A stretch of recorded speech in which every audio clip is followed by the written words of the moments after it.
Vamos a saludar al diputado provincial Leandro Busato, jefe del bloque del PJ en la Cámara de Diputados. ¿Cómo le va, diputado? ¿Todo bien? Bien, ¿cómo andan? Buenas tardes. Tiene buena acústica ahí adentro, ¿eh? Sí, pero además estoy bastante cómodo y silencioso.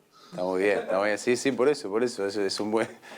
Ya cuando no está en su casa, me imagino, porque ya cuando llega el momento en el cual hay que irse al auto a hablar por teléfono está complicado, digamos, ¿no? No, estaba justo camino de una reunión y paré para hacer la entrevista. No. Bueno, gracias por atendernos. A ver, ¿qué es lo que usted está observando de toda esta situación? Yo decía esta mañana en radio que había que bajar un poco los humos y había que intentar ver la película completa, es lo que por lo menos venimos charlando hace ya varios días aquí en ATP, inclusive previamente a que se conozca la decisión del Gobierno Nacional, intentar salir de la grieta ideológica, política y de construcción de falsas noticias muchas veces que no aportan a la cuestión de fondo. Ahora, usted como jefe de bloque en diputados, como hombre del gobierno de la provincia de Santa Fe, pero como hombre del riñón político del Gobierno Nacional también, ¿cuál es el análisis que hace de todo esto? Yo en primer lugar quiero tratar de dejar sentada una posición que es personal, pero que creo que es perfectamente trasladable a esta situación. Yo no creo que estemos en una situación de conflicto o de tensión ideológica. Me parece que estamos en un conflicto o una tensión de intereses, que son cosas muy distintas. Nadie está discutiendo cuestiones ideológicas, porque la cuestión ideológica en la Argentina está de alguna u otra manera zanjada en este tipo de cuestiones, por lo menos la decisión que ha tomado el presidente.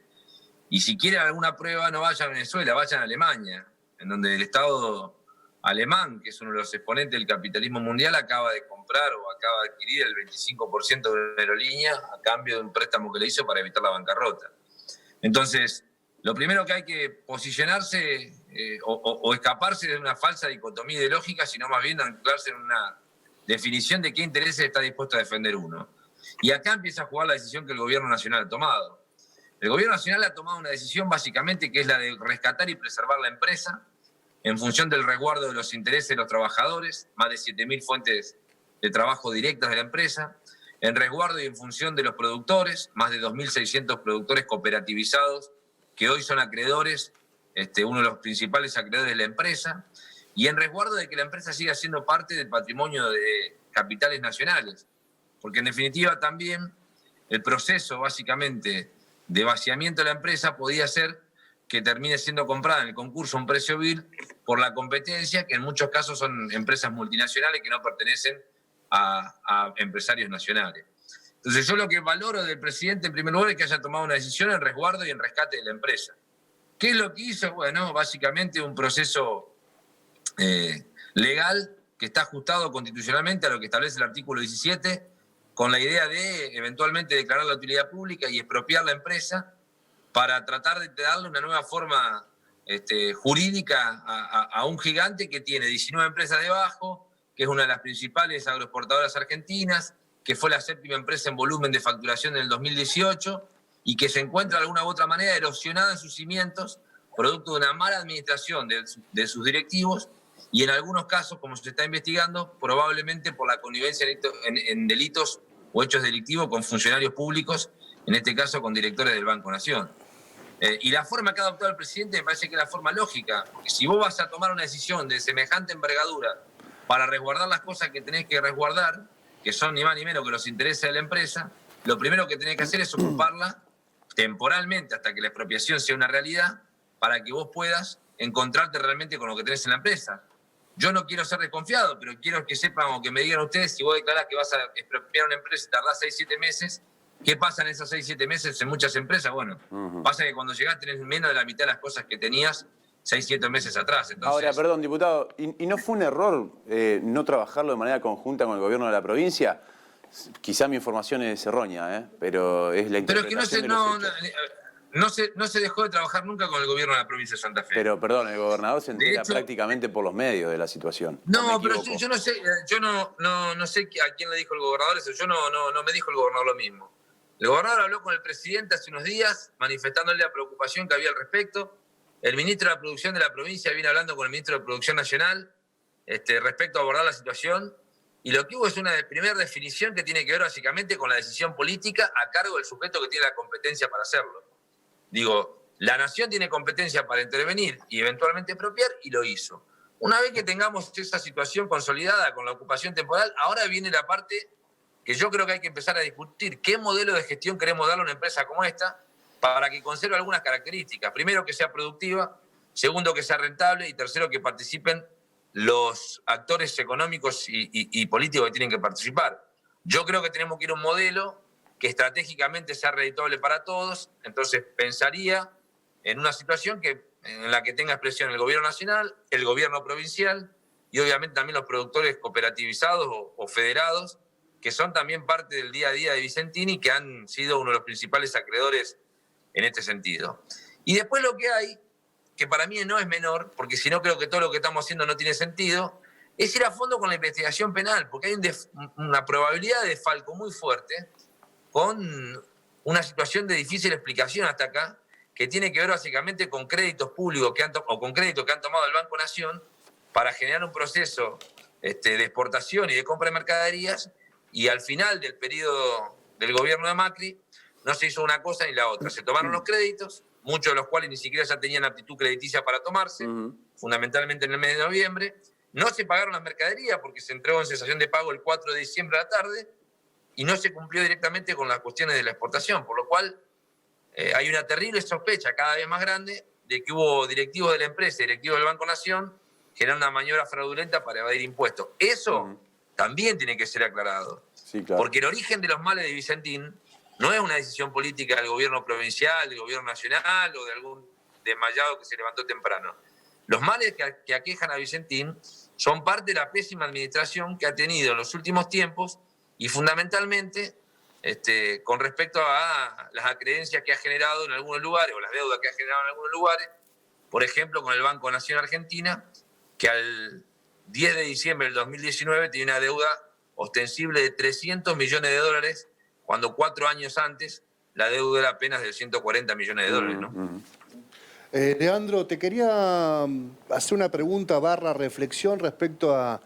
No sé si tuviste oportunidad de ver cómo se retiraban anoche los designados interventores en Vicentín de Reconquista, con custodia policial, con escudos policiales, algo bastante indigno. A mí me llevó a la foto de Rossi saliendo de la Municipalidad de Laguna Paiva allá por el 2008, 2007, cuando se discutía la 125, lo cual me parece una aberración que se zanjen las diferencias que puedan llegar a existir o de intereses o ideológicas con esos métodos.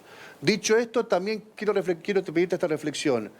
Ayer también hubo una movilización muy grande en Avellaneda y principalmente en Reconquista también, de muchísimas personas que, si uno ve la lista completa de los acreedores dentro del concurso, uno podría imaginar que ahí estaban representados por lo menos el 80% de los acreedores, ¿no? Porque son muchos de Avellaneda y de Reconquista. ¿Cómo lo explicás vos a esto, que haya un interés en conservar a la empresa privada a pesar de esa situación y resistir tanto el ingreso de lo que ellos consideran la cámpora, el kirchnerismo y todo lo demás? ¿Cómo lo ves vos?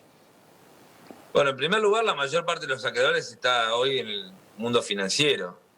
Los bancos privados internacionales son acreedores de unos 500 millones de dólares, el Banco Nación 300 millones de dólares, por lo cual entre los bancos nacionales, o el Banco Nación puntualmente, porque además el Banco Provincia también es acreedor, pero digo, entre el Banco Nación y los bancos internacionales sumás 800 millones de dólares. Sí, o sea, en cuanto a dinero sí, en cuanto a dinero es real, bancos de Nueva York, un montón de bancos, sí. En la cuestión cuantitativa, o como vendedor de granos o como pequeño accionista, se concentran allá arriba, en el norte, ¿no? Está claro. Sí, eso está claro. De hecho, los productores agrupados en ACA son acreedores también de un pedazo importante, son más de 4.000 millones de pesos que la empresa les debe. Mirá, yo quiero hacer algunas reflexiones, porque me parece que todo tiene que ver con todo. En primer lugar, digamos, me parece que hay un proceso claramente de tratar de instalar, por eso quiero desmitificar esta cuestión ideológica, tratan de instalar una situación que en la Argentina no está planteada, que no es nueva y que tiene que ver básicamente con la idea de que el Estado va a avanzar en una actitud casi stalinista sobre las empresas privadas o sobre la idea de la iniciativa privada. Me parece que nada es más alejado de la realidad. De hecho, el Estado lo que está haciendo, y por eso pido que hay que ir a fondo en la investigación penal, es estatizar una deuda privada que me parece que si no tiene de alguna u otra manera consecuencias en la justicia penal y consecuencias en términos económicos, no sirve para nada. En segundo lugar, me parece a mí, que por primera vez en mucho tiempo, o a diferencia de la 125, parece mentira que se ponga la voz en los dirigentes políticos o en los empresarios y no se ponga la voz en los productores o en los trabajadores de la empresa.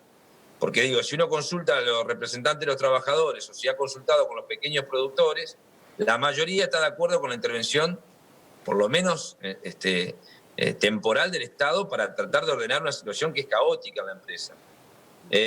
Y en tercer lugar, estamos hablando por lo menos de una situación que yo quiero ser totalmente sincero, como soy siempre, digamos, ¿no? Pero en este caso puntual. Ustedes saben, igual que yo, que alrededor del comercio y la extranjerización de los granos también hay un mercado negro muy importante. Muy importante. Muy importante. Y la presencia del Estado puede generar también un proceso de transparencia sobre una parte del mercado cerealero que maneja sus cuentas en negro y que, en definitiva, termina siendo redituable para los que comercializan en negro hacia afuera y también para los que venden en negro hacia adentro. Entonces, también esas cosas están presentes a la hora, claramente, de plantear las dificultades que tiene que ver con la presencia del Estado o de mayor fiscalización en los controles y, por ende, de alguna manera, transparentar un poco la actividad. No quiero decir con esto que la actividad cerealera es una actividad ilegal, pero todos ustedes saben, como yo, que hay una parte de la economía argentina que suele manejarse en negro y que la actividad cerealera no es la excepción, por el contrario. Muchas veces han involucrado el tráfico de cereales con la problemática que sufre y vos sabés bien porque sos un estudioso del tema, con la problemática que sufre la hidrovía Paraguay-Paraná y sabiendo con todo lo que eso implica, la dificultad que el Estado ha tenido para llegar a dilucidar esas situaciones también, ¿no? Después, me parece que también hay una cuestión afectiva que vincula a Vicentín con su lugar de origen y que me parece que a veces está mezclada con las cuestiones objetivamente económicas o con las cuestiones objetivamente institucionales, que no está mal, pero digo que me parece que no son la problemática de fondo, digo, ¿no? Diputado, el día de ayer también nos pudimos comunicar aquí en el programa con otros diputados provinciales que nos hacían referencia a que diferentes empresarios que forman parte de diferentes sectores productivos de la provincia habían mostrado una preocupación por lo que puede llegar a ocurrir con sus empresas en un futuro próximo a partir de esta determinación del Gobierno Nacional. ¿Usted pudo establecer algún contacto con ellos? ¿Se pudo comunicar? ¿Han expresado también de alguna manera esta preocupación? No, la verdad que no veo por qué deberían expresar tal preocupación. Me parece que estamos en una situación excepcional, con una acción del Estado excepcional y con una situación que me parece que está reducida estrictamente a la problemática de Vicentín, que dicho sea de paso, no es un problema que arrancó ayer, es un problema que arrancó hace un tiempo y el Estado está tratando de brindar una herramienta para solucionarlo. Pero la verdad es que sinceramente no creo que haya absolutamente nada o ningún indicio que haga pensar que el Estado tenga intenciones de avanzar sobre la iniciativa privada. De todos modos, digo, y quiero ser también categórico en esto, me preocupa a veces el modo de reflexionar o de entender el capitalismo que tienen ciertos sectores en la Argentina. Pareciera que la única versión del capitalismo que en la Argentina puede imperar es la que permite hacer negocios básicamente sin pagar tributos o a costa del Estado. Yo quiero que repasemos lo que pasa en el mundo capitalista moderno, llámese Estados Unidos, llámese Europa, llámese Tokio, llámese cualquier país que practica el capitalismo. En primer lugar, no tenés ninguna regla que te permita monopolizar o tener situaciones dominantes, cosa que pasa en la Argentina. En segundo lugar, los sistemas tributarios están hechos básicamente para que paguen más los que tienen más y paguen menos los que tienen menos. Y en tercer lugar, fundamentalmente acentuado por la pandemia del coronavirus, el Estado empieza a jugar un rol preponderante no solamente en la regulación, sino también en la participación del mercado, garantizando de alguna u otra manera que los fondos públicos también puedan ser parte de los procesos económicos. Y me remito al Italia, y me remito a Lufthansa, y me remito puntualmente a un sector en el que parecía una utopía que el Estado intervenga, cuando dijeron que nosotros estábamos haciendo comunismo por estatizar YPF o aerolíneas, y hoy las prácticas van llevando claramente a que determinadas situaciones permitan pensar que el Estado también tiene la posibilidad de jugar un papel importante en la formación de la economía y en la competencia también con otros actores, ¿no? Lo que yo no pensaría, y esto es una opinión personal, es trabajar la generación o la estructuración de Vicentín con un esquema estrictamente público o con un esquema obsoleto de una empresa estatal que pareciera que no tiene vinculación con el mundo competitivo de lo privado. Avanzaría claramente en pensar o repensar la participación de lo público en articulación con lo privado y en articulación con los sectores productivos, que para mí son los que mueven claramente la aguja del reloj. Kiko, ¿cómo estás? Rodrigo. Ayer no me cerraba el tema de empresa estatal, empresa pública no estatal, y hoy al escucharlo al presidente Alberto Fernández hablar con un periodista de Buenos Aires, referenciando, digamos, una charla también que había tenido ayer con Sergio Nardelli, me parece que aquí nos comimos el amague muchos, y creo que muchos también militantes se han comido el amague de que esto iba a ser una estatización. El escucharte a vos refrenda, digamos, lo que estoy diciendo. Creo que va hacia una empresa mixta. Hoy lo escuché también a Luis Contigiani, quien fuera ministro de la Producción de la provincia de Santa Fe, dijo que lo ideal sería, para terminar con las grietas, que haya acciones, digamos, que tenga, digamos, una gran preponderancia del Estado, el Estado nacional, el Estado provincial otra parte, y las cooperativas. ¿Cómo ves esa figura? Es una variable, es una posibilidad. No me aventuraría a decir que está definido el tema. Me parece que hay dos momentos, ¿no? El primer momento es el momento de la decisión de intervenir, ¿no? De intervenir provisoriamente con esta intervención, de intervenir declarando la utilidad pública y de intervenir a través de la ley de expropiación. El segundo momento es definir la forma de explotación. Creo que todos coincidimos en algo, como argentinos y fundamentalmente como santafesinos. Queremos que a Vicentín le vaya bien, no que le vaya mal, y queremos que el Estado, si va a intervenir, lo haga de manera virtuosa, no defectuosa. Por lo cual, me parece que entran a jugar todas las posibilidades, todos los esquemas habidos y por haber y todas las variantes. Lo que está claro, por lo menos para mí, es que en este tipo de variantes no podemos dejar afuera el sector productivo, que tiene una mirada sobre el tema y que en Santa Fe además, me parece a mí, tiene una impronta muy importante. Porque además el sector productivo, si juega, entre comillas, dentro de la propia empresa, me parece que va a apostar a que la empresa le vaya bien y la va a fortalecer. Si se sienta afuera de la empresa, va a quedar sujeta a los vaivenes de alguna u otra manera, de las especulaciones políticas o de las valoraciones políticas, y eso puede ser distinto o perjudicial para la propia empresa. Yo pensaría claramente en la participación tanto de la provincia como de los sectores productivos. Después, la manera de estructurarlo, es para discutirlo posiblemente en los próximos meses, y me parece que está abierta, ¿no? ¿De la Nación no? No, la Nación la descarto, ¿no? La Nación, estoy hablando, la Nación ya hizo un anuncio que es básicamente intervenir a partir de IPF Agro o absorber a partir de IPF Agro, Me parece que ya es una definición y la cuento como el jugador más grande, ¿no? Lo que sí digo es, haría una cosa que contemplara claramente otras miradas y que contemplara también realidades territoriales. Yo les recomiendo, no es que ustedes no lo hagan, al contrario, ustedes lo hacen más que yo, pero recomiendo que la gente, pueda hablar con los pequeños productores que comercializan con Vicentín, con los pequeños, con los cooperativos. Esa gente tiene una idea parecida a la que el gobierno ha hecho, o igual. Posiblemente tenga desconfianza después, porque a veces hacer las cosas en Argentina difiere mucho de lo que uno intenta hacer de lo que termina haciendo. No me pregunten por qué, porque tenemos un problema ahí de praxis a veces importante, pero la idea de rescatar la empresa, la idea de que la empresa estaba generando un proceso muy problemático, es una idea que estaba en el mundo productivo dando vueltas. Después la herramienta que el gobierno ha tomado me parece que es una de las que podía tomar, y a mí por lo menos me parece la más contundente para este momento. Diputado, gracias por su tiempo, muy amable. Un abrazo, chau, chau.